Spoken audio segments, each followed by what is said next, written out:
Welcome back to our channel. ప్రముఖ philosopher అయినటువంటి Chinese philosopher అయినటువంటి కన్ఫ్యూషియస్, అదేవిధంగా గ్రీక్ ఫిలాసఫర్ అయినటువంటి సోక్రటీస్, వీరిరువురు కూడా ఈ ప్రపంచంలో అత్యంత ప్రాచుర్యం పొందినటువంటి సామాజికవేత్తలుగా మనం చూస్తూ ఉన్నాం. అయితే వీరు ఇరువురు కూడా ఒక విషయం మీద వారు ఏకాభిప్రాయాన్ని వ్యక్తపరిచారు.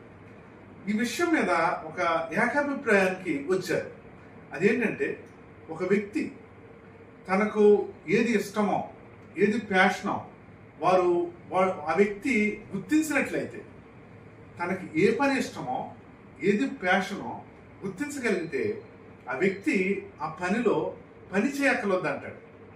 ఈ మాట మనకు చిన్నగా అనిపించవచ్చు, కానీ ఇందులో చాలా మర్మమే ఇముడు ఉంది. అదేంటంటే, ఒక వ్యక్తి తనకిష్టమైన పనిని ఎంచుకున్నప్పుడు, లేదా తనకిష్టమైనటువంటి రంగంలోకి అతను వెళ్ళినప్పుడు, అతను అందులో పని చేయక్కర్లేదు అంటారు.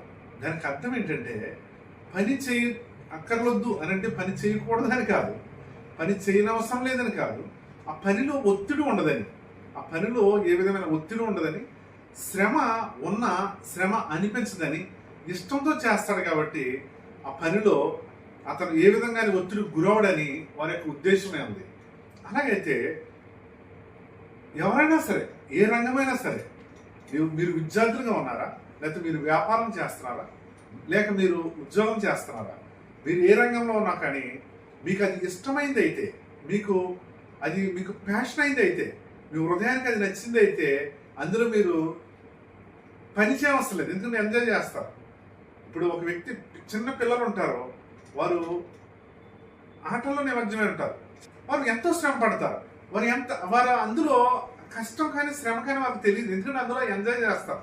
అలాగే మనం కూడా మనలో ఉన్న ప్యాషన్ ఏంటో మనం గ్రహించి, దాన్ని గుర్తించి, ఆ రంగంలో లేదా ఆ పనిలోనికి మనం వెళ్ళినప్పుడు, ఆ వృత్తిలోనికి మనం ప్రవేశించినప్పుడు, ఆ పనిలో ఒత్తిడి మనకు ఉండదు. ఆ ఒత్తిడి ఎప్పుడైతే లేదో మీకు ఆ పని శ్రమ అనిపించదు. ఈ యొక్క ఇద్దరు సామాజికవేత్తల యొక్క ఉద్దేశం కూడా అదే. మీకు అర్థమవుతుందా?